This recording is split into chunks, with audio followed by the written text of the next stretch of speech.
ڕژێمی ئێران مامۆستایەکی ئاینی کورد زیندانی دەکات و 74 قامچی لێدەدات. زانیاری لەبارەی ئەو ژنەی کچەکەی خۆی فرۆشتبوو ئاشکراکرا.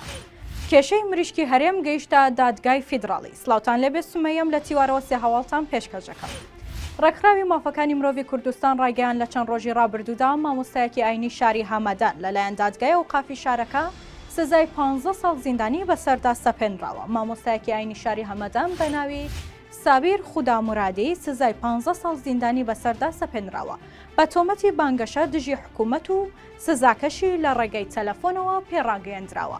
ئەم مامۆستایە لە ساڵی ڕابردوو بانکەشتی بەردەم دادگای ئەوقافی هەمەدان کراوە بە تۆمەتی تێکدانی ڕای گشتی و بانگەشەی دژ بە حکوومەت سزای 74 قامچی و 7 مانگ و نیو بەندکرانی بەسەردا سەپێنراوە. فەرماندەیی پۆلیسی دیالە ڕایگەیان ژنێکیان دەستگیر کردووە ویستێتی کچەکەی خۆی کە لە سەرەتاکانی تەمەنیدایە بە 10 ملیۆن دینار بفرۆشێت بە باندەکانی لەشفرۆشی. فەرماندەیی پۆلیسی دیالە دەڵێت تۆمەتبارێک بە ناوی ئەلف لەلایەن پۆلیسی پارێزگاکەوە گیراوە. ئەمیش بەهۆی ئەوەیە کچەکەی خۆی لە بەرامبەر 10 ملیۆن دیناردا فرۆشتووە.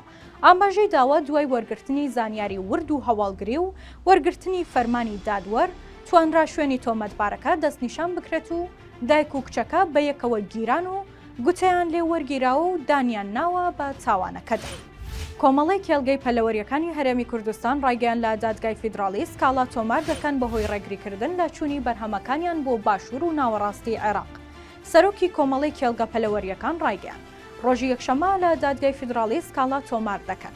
وتیشی لایەنە پەیوەندیدارەکانی هەرێم نەیانتوانیوە کێشەکە چارەسەر بکەن.